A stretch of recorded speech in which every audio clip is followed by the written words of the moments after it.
There's an old adage, for the want of a nail, the shoe was lost. For the want of the shoe, the horse was lost. For the want of the horse, the rider was lost. And for the want of the rider, the battle was lost. And for the want of the battle, a kingdom was lost. And so we may see how small things may contribute to greater things. And so, for want of care about shoeing a horse, perhaps great events may be turned in the course of the history of the world. Well, I don't wish to suggest that what I'm about to tell you is exactly the same sort, but gives me thought about it. And what I'm speaking of is my spectacles, my double spectacles. I have often been asked about these. You see, my eyes have not been very good for many years, and I have worn spectacles from a fairly young age. As I grew older, I found I needed more than one pair of spectacles. For the lenses that suited me for seeing at a distance did not suit me well for, let us say, reading a book. And so I always carried two pair, one for looking out and one for reading and things close to me. This often proved very inconvenient, especially when traveling. I don't travel much by horseback anymore, in fact I have not in years. And riding in a coach for many hours together, well, I like to amuse myself with a book.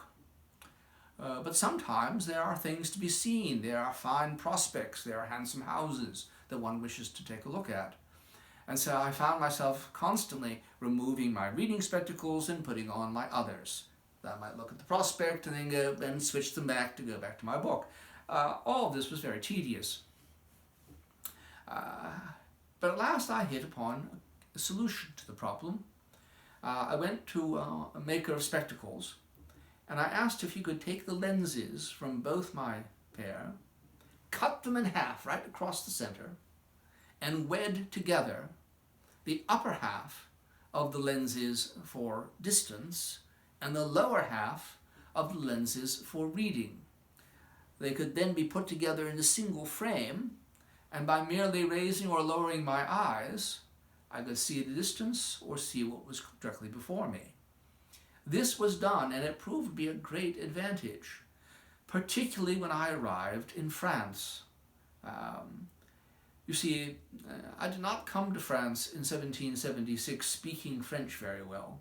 I read it better than I spoke it.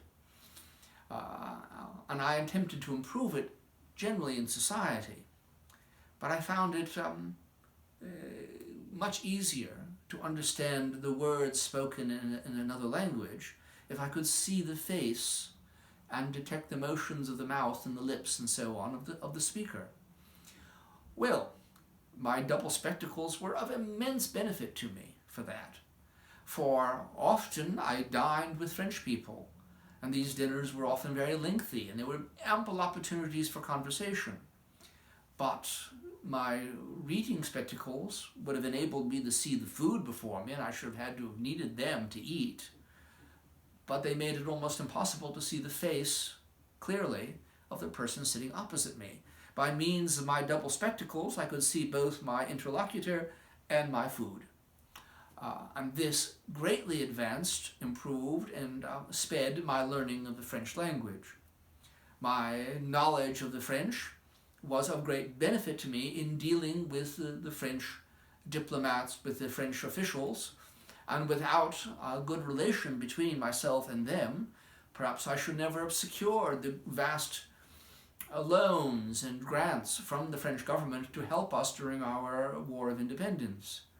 And without those grants and loans, perhaps we would not have succeeded in winning our war. So who knows?